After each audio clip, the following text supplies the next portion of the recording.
Hey gang, welcome to another edition of Doc's Holiday Schlock, where it's a review of the movie Trick or Treats. One day, Malcolm and his wife Joan are sitting outside by the pool, enjoying a nice morning, when a couple of men from the insane asylum show up and drag Malcolm away. That's how it starts, I swear to you. It's several years later. It's Halloween. And Joan has moved on and found herself a new man. And Christopher is wanting to go out to celebrate Halloween, but unfortunately she has to stay home because Joan and her new man are going to a party. So they hire Linda to come by and keep an eye on Christopher, but Christopher is full of tricks, no treats. Well, after putting Linda through all kinds of insane magic tricks and pranks, yeah, I would say they finally become friends, but we'll get to that in a minute.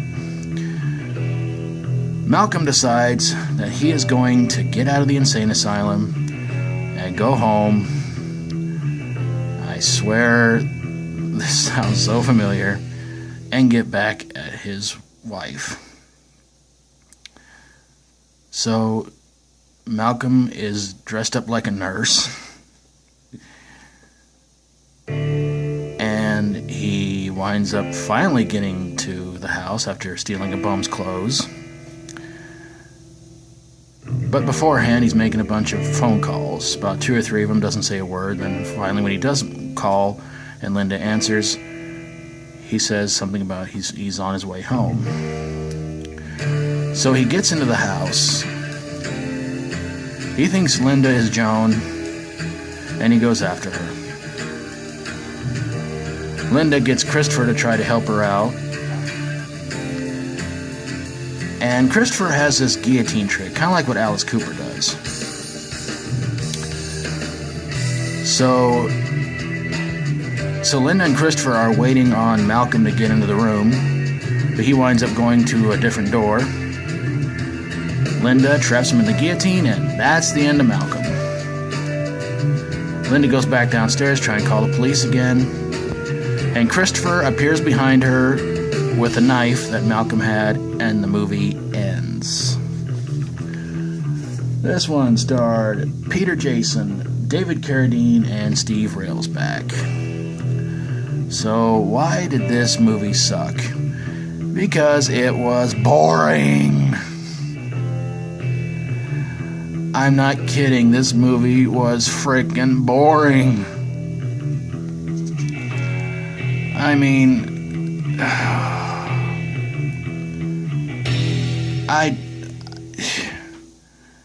It seemed like there was just so much stuff that just dragged on in this movie, and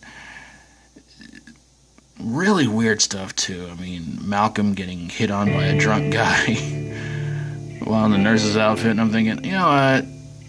You knock out the security guard at the insane asylum.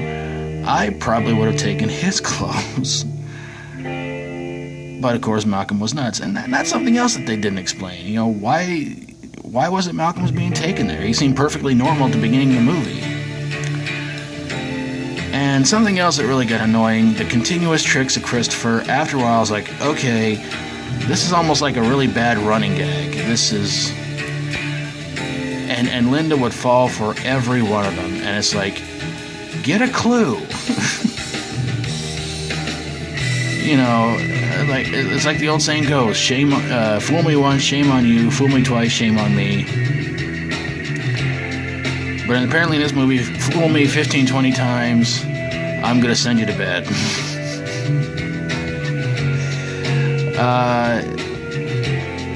Yeah,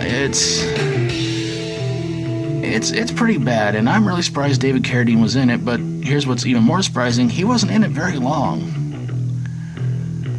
I guess he pretty much knew this was a really crappy movie, and he said, you know what, I just want out of this thing as fast as possible.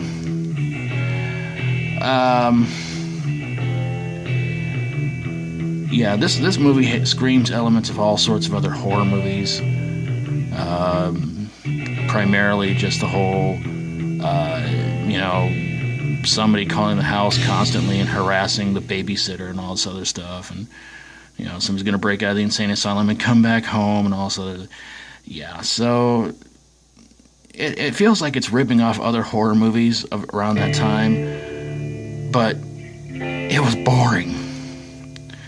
So if you need an insomniac cure, I think this is the movie for you guys. But there you guys have it, a review of Trick or Treats. If you like my videos, always feel free to subscribe. If you got a horror, sci-fi horror, comedy horror, fantasy horror movie that was a bag full of immense stupidity, lameness, and boredom, send it my way and I'll get on it ASAP.